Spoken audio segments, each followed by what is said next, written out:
Ladies, welcome, welcome, welcome.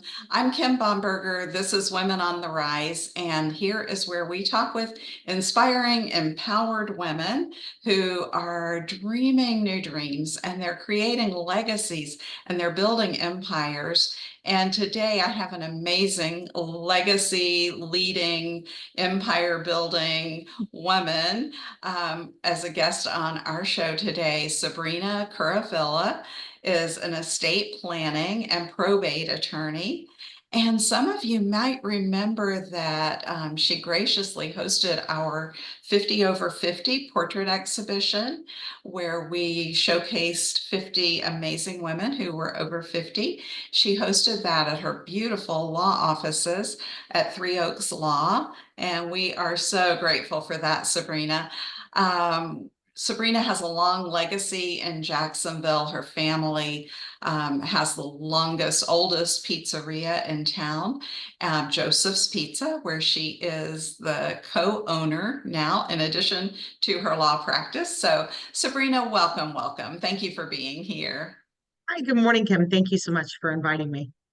I love that you're here, and we have had a long history of just being connected and connecting other amazing women in the community. So I think that it's really fitting, with it being March and it's Women's History Month, to have you come on and share a little bit with our group about what it's like to be, first of all, a female attorney and a business owner in what is traditionally a male-dominated field, and kind of what inspired you to do this and to create this all-women's law practice in Jacksonville. Sure, thank you so much. My experience in the legal field started off a bit rocky. Well, I opened a law firm out of law school because that entrepreneurial spirit kind of runs in my blood. And then I got hired by a firm that I was outsourcing my work to. But from there, I never felt a right fit. And I felt that over the years, I was always trying to fit myself in this role of what I perceived a successful attorney had to be. Kind of, those male role models that we see in the legal field. And it was always a kind of a wonky fit, right? It never really fit perfectly. And um, it really was until 2017 where I had started kind of a law firm again, and I said, okay, I'm going to give this, another little try. I moved into an office with another attorney who was planning on retiring in a few years. And he said, just come, take a small space in my office. You can bring on your own clients. I'll kind of send you my overflow clients. Well, that was November of 17. And I had said to myself, if this doesn't work out, I'm never practicing law again. I'm just done. I want to toss pizzas. I like the restaurant industry. And by March of 18, I realized I had moved in with Dr. Jekyll and Mr. Hyde. And I ran.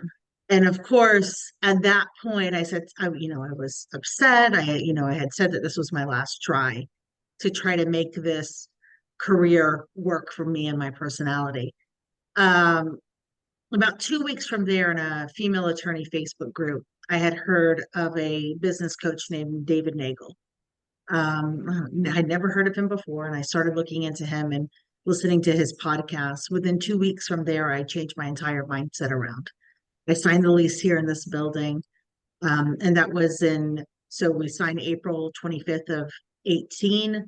I remodeled, moved in May 7th of 18, bought the building last year, and have grown tremendously since then, where I didn't even know when my first client would walk into the door. And really, what I learned from David and I learned about myself was that I needed to stop trying to fit myself into this industry of what I perceived was, right? How success should be, but rather create success around me and create a business around me and my personality. And so my personality really stems from Joseph's Pizza, being born and raised in a restaurant business where you're serving and you're bringing peace and comfort to people. And so I'm just a chef of a different industry. I changed my mindset around. The table looks a little bit different, but I was able to figure out a way to make this industry and entrepreneurship fit me rather than trying to continuously chase what I perceive to be the right thing. That's amazing. And I have kind of watched your journey grow. I think we met probably in 2019 when you Yeah. still had like half of the building and Yeah. there was a photography studio next door to you. I remember that. Yes. And you hosted networking meetings. And now you have the entire space and you have purchased it. Like that is such a success story right there. And you've grown. How many attorneys are in your practice now?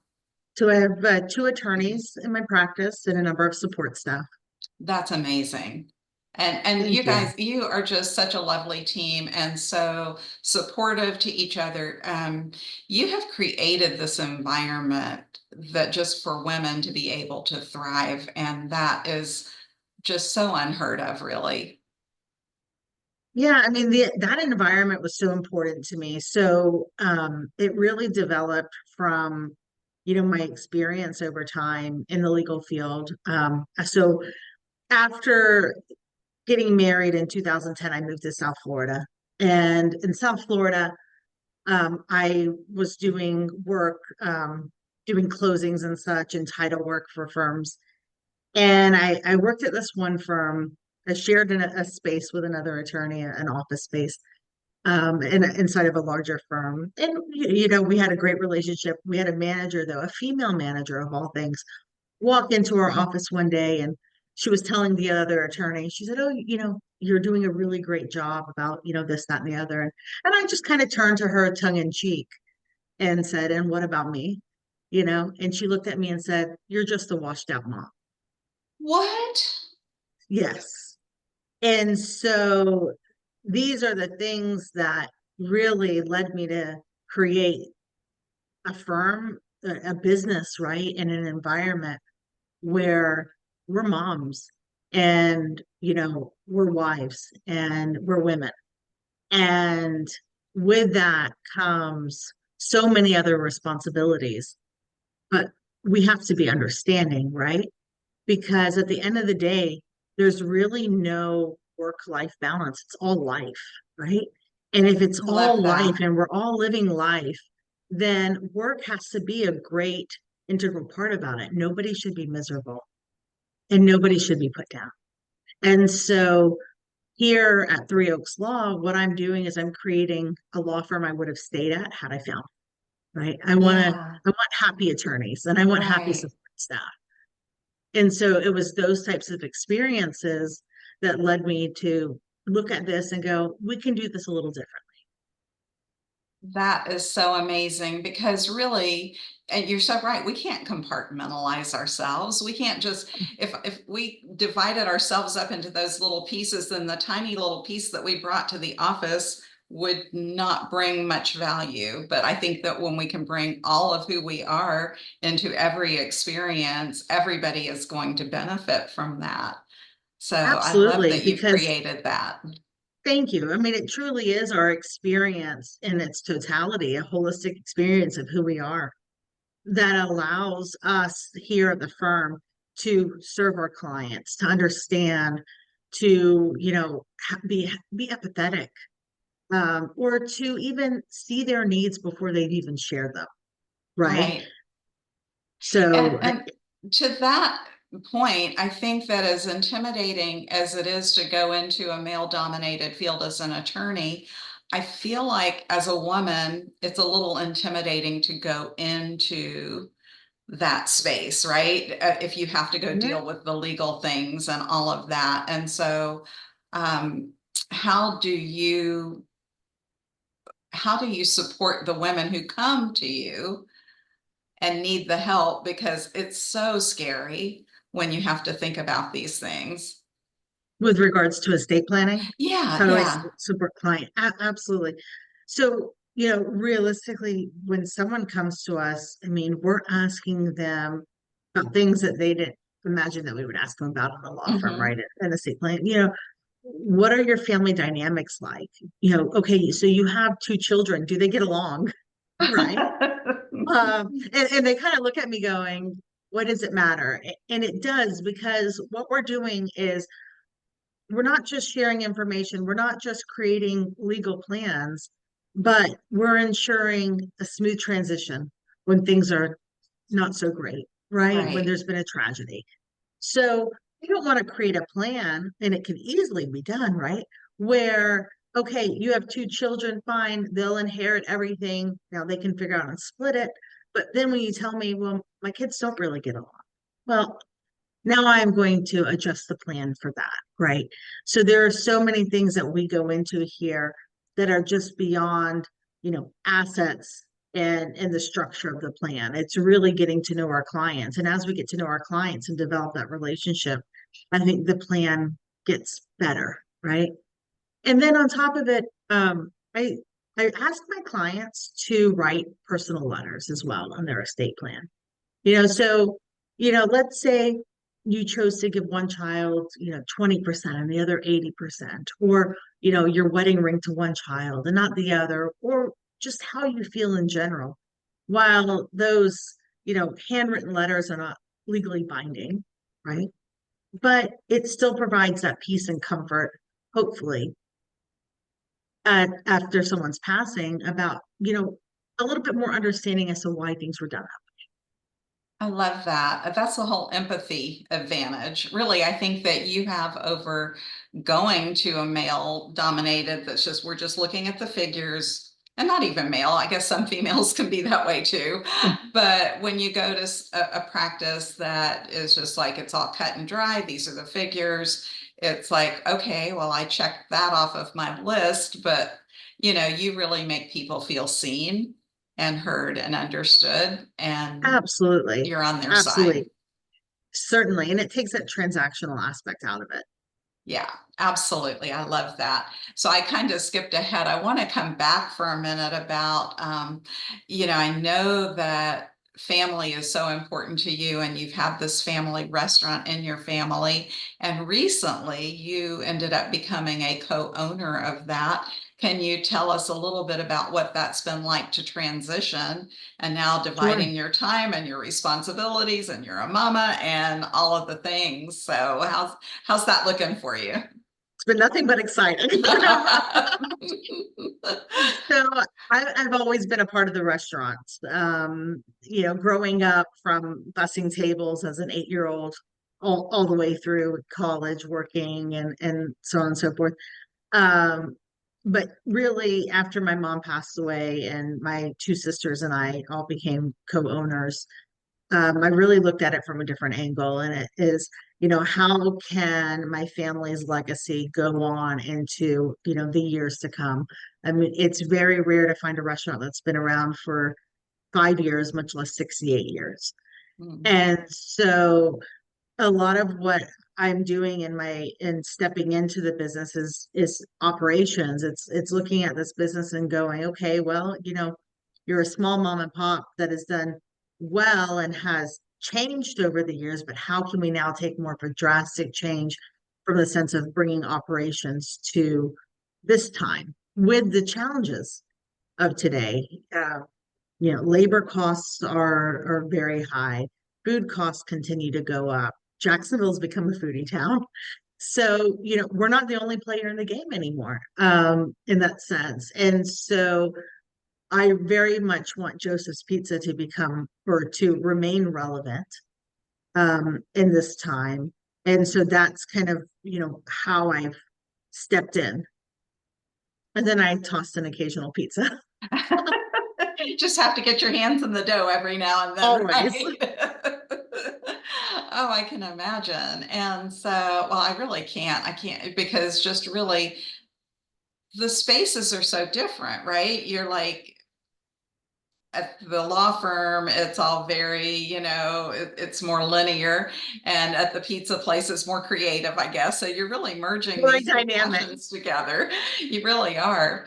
I think um I think it actually brings a nice balance to my personality too, because I really fit both spaces. I'm very creative. I'm an inspirational chef. I love to cook. And so it gives me that outlet, or just like, being around it is pretty awesome to me. Um, and then at the same time, I love operating the law firm. I love my clients here. I mean, this space truly brings joy. The fact that it came from this, you know, small idea in 2018 to where it is now brings me a lot of joy and a lot of peace. And I can also I also very much enjoy who I work with here and the team. Everybody's so coherent, so loving, and truly they lead with a heart. And so it's just such a nice balance between the two that although I'm, run around like a chicken with my head cut off half the time from one location to the other, I'm still able to pull that together. And I think a lot of it relates to the people that I bring on to help me and support me. And I think that you do that in both places. So, because now you have Absolutely. the opportunity to influence who's going to be working at the restaurants as well. So I'm sure these kind of play off of each other. So, how has your experience in the legal arena influenced like how you're approaching your entrepreneurship in the food industry? Yes, because you are an Sure. entrepreneur every way. I think a lot of it is because of the work that I've done on myself, on mindset, on learning how to effectively operate a business.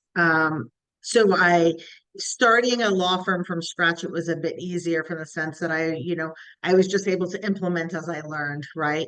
But now I'm taking these tools and I'm going back to the restaurant and going, okay, well, a business is a business. So how do these ideas conform to Joseph's Pizza? And how can we then better develop the business in that sense? So a lot of that has played right into each other. Right. So you're able to take everything from the law firm and apply it to the restaurant. What about the restaurant has taken you, to where you are in your business? Because those Yeah, roots go deep. absolutely, absolutely. And so I will literally in here when I'm in a conference with a client and we're talking, and many of clients will end up knowing, oh, they'll recognize my maiden name, Bate, or they'll hear about Joseph's Pizza or watch a video that I have about it. And then, we'll start talking about it. I'm like, truly is, we are sitting at a table that looks a little bit different than it does in the restaurant. I'm not serving pizza. However, that peace and comfort that I was raised to, I, I, I guess, really respect and appreciate of how our diners at Joseph's are they're always a member of our own family's dinner table. And that's how that's how it was I taught. love Uh, that. that I'm able to really apply that here.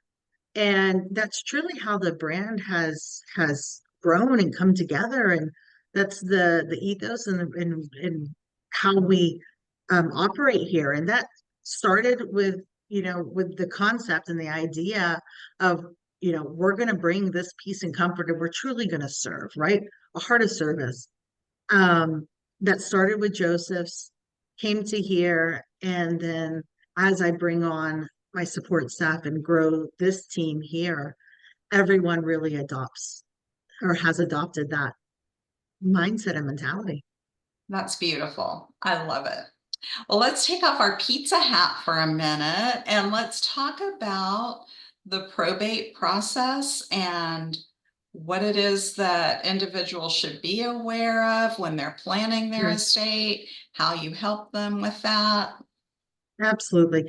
So, in estate planning, you can either have an estate plan that will put you into probate or put your estate into probate, or you can have one that avoids probate. Or you can have none at all, and then we certainly have a probate. And so probate is a court case that is opened upon someone's death, where the court and Florida statutes will dictate the transfer of assets to the beneficiaries. So, where does my wedding ring go? Where does my home go? My rental property, so on and so forth. It will typically follow a will. Okay. However, during that time period, we have to give creditors a right to come forward before the beneficiaries receive their inheritance. And those creditors have a right to make a claim on the estate. So it's quite a process. Additionally, attorney's fees in Florida are statutory for probate. So they're 3% of the estate up to $1 million and 2.5%, to 3 million. So it just steps from there. So $1 million estate, which isn't very high this day and age if you just look at property Mhm. values, right? My attorney's fees are 30,000. I'm a big proponent on don't make your attorney your beneficiary. Okay. So so let's avoid it. And that's really, so in order to avoid it, what we look at is how can I use an estate plan created specifically and crafted to avoid, right? So there's a common misconception, and that is a will avoid probate. Well, I have a will. Why is there a probate? A will in and of itself will never avoid probate. All a will does is says, this is who my beneficiary is, and this is what they get and when. Okay.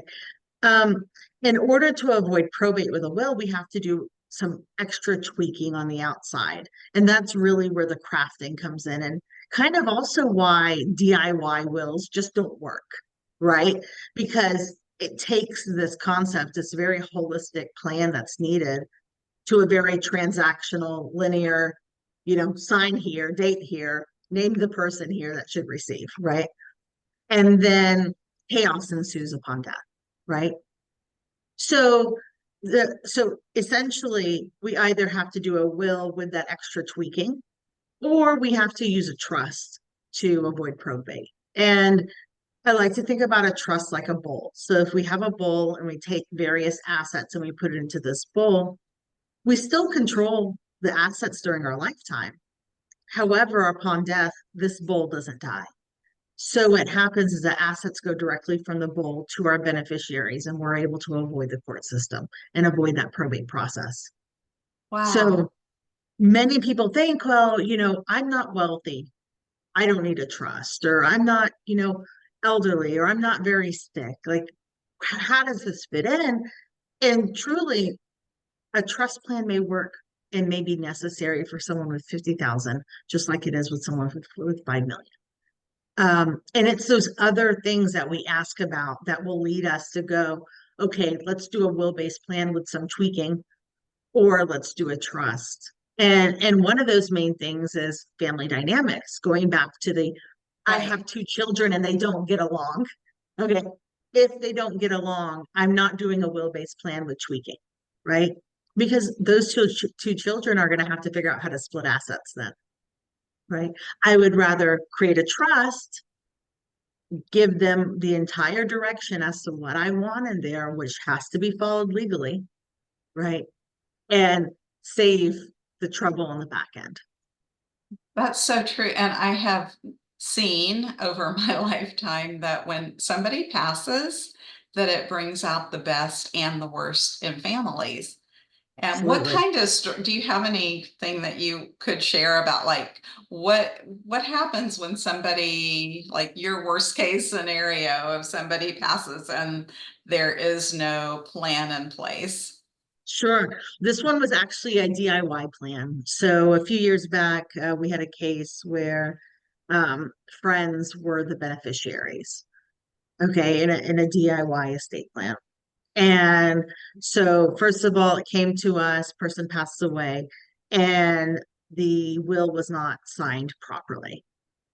So from there, we had to search down witnesses that witnessed this will 4 and 5 years prior, I think 4 years prior.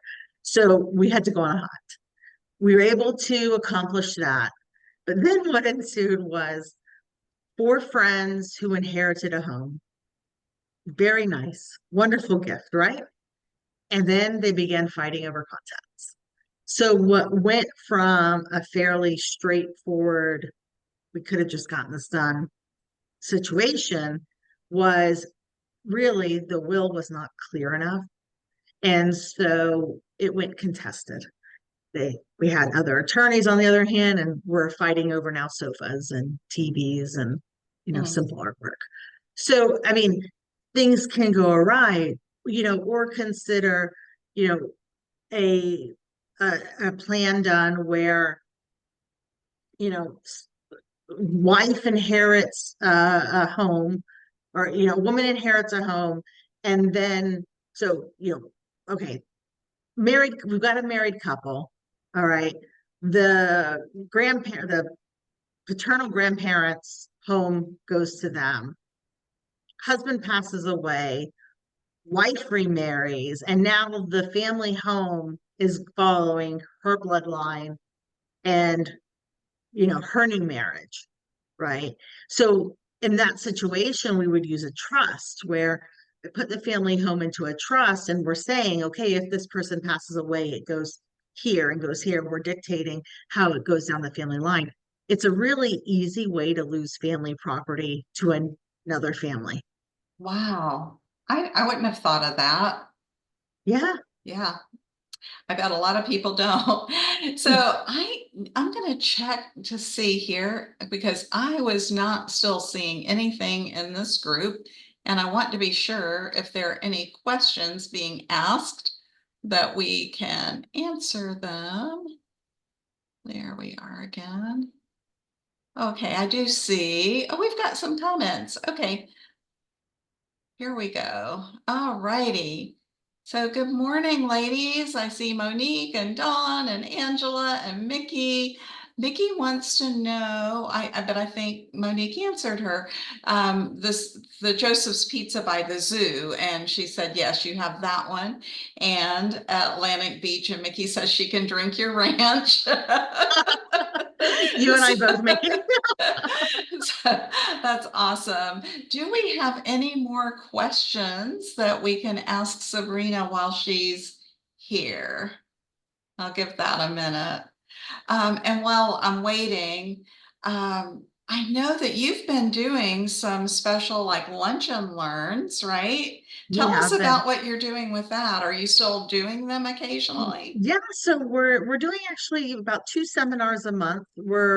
Typically we're having one at Joseph's Pizza on North Main Street in the evenings, and we're holding a lunch and learn here at our office. Victoria, one of my associate attorneys, is absolutely wonderful, a slew of knowledge, and she's doing a great job with those lunch and learns here. So definitely check out Eventbrite, check out our Facebook group. You'll see those events on there. And we'd love to have you. I mean, we'd love to share those events. It's really about sharing information and getting the conversation going on a topic that nobody really wants to talk about, but in a comforting environment. Right.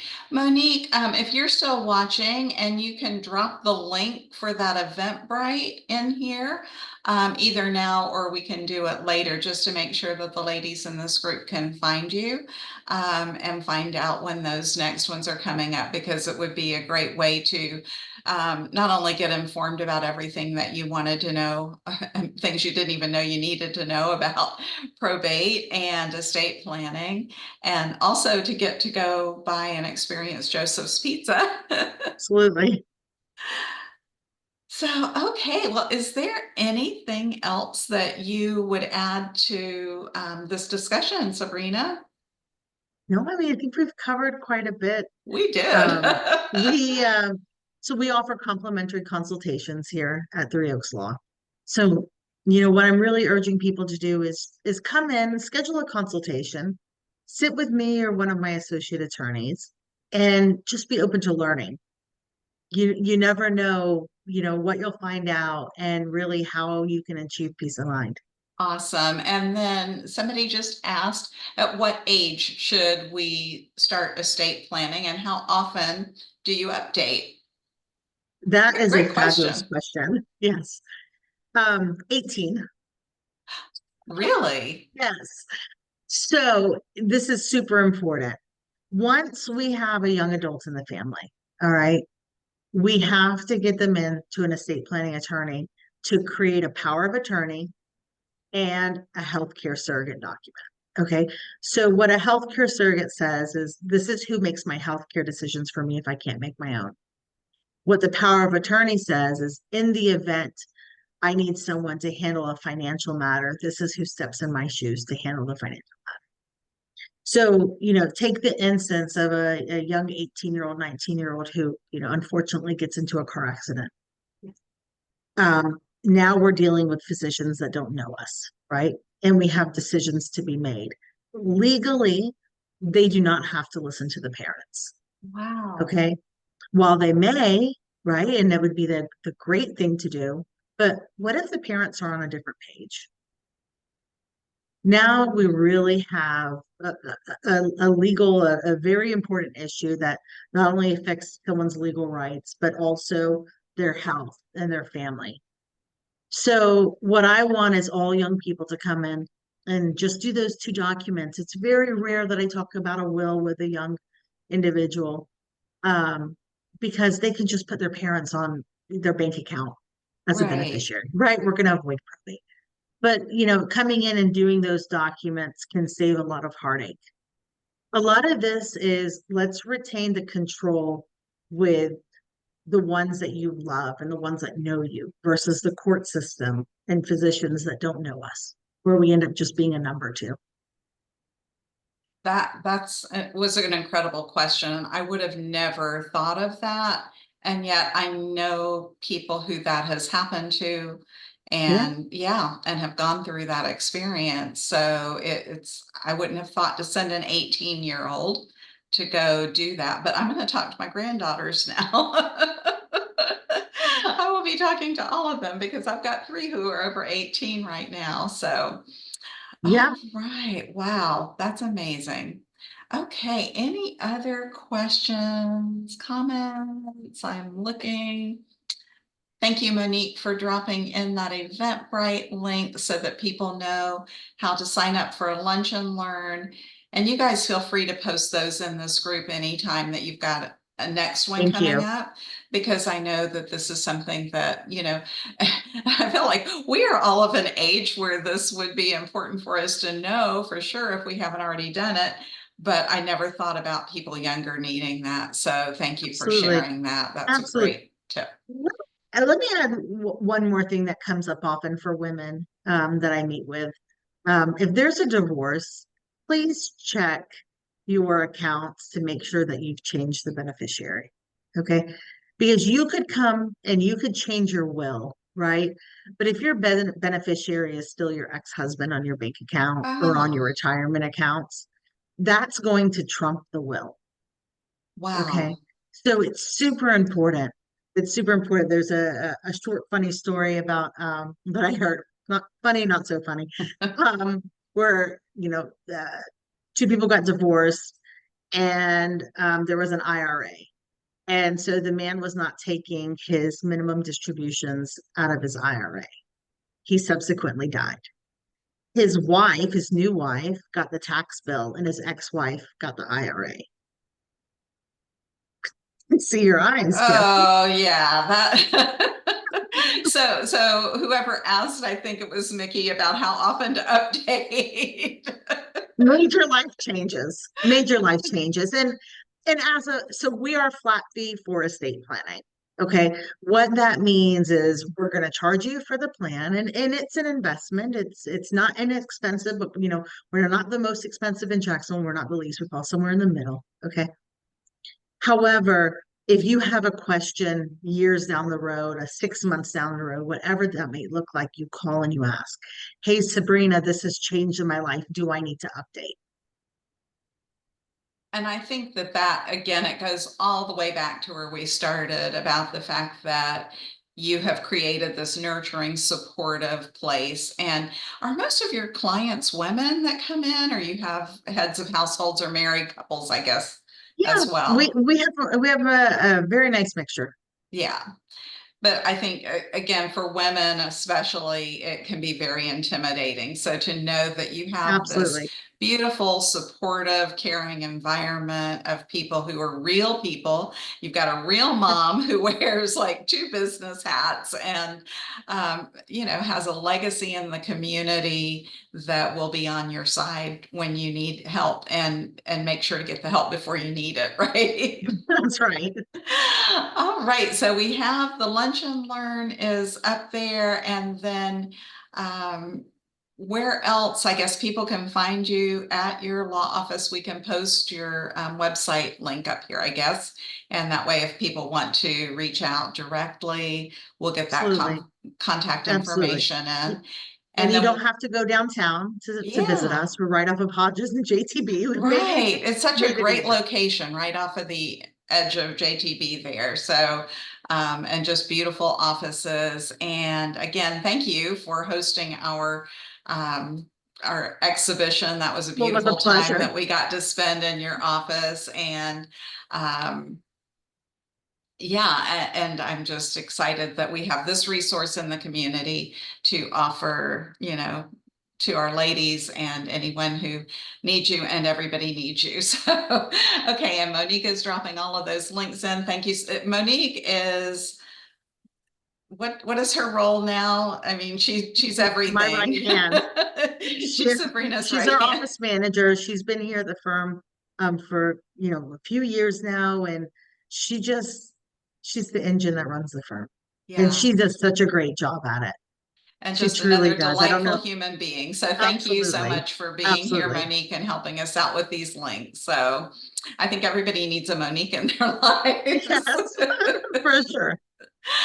All right. Well, if that is it, then I'm just going to say thank you so much for being here today, sharing all of your wisdom and expertise. And we have a place for people to connect with you when, and not even when, we have a place for people to connect with you because they do need you. Thank you so much, Kim. I so appreciate this and Thank giving me the opportunity to you. share this information.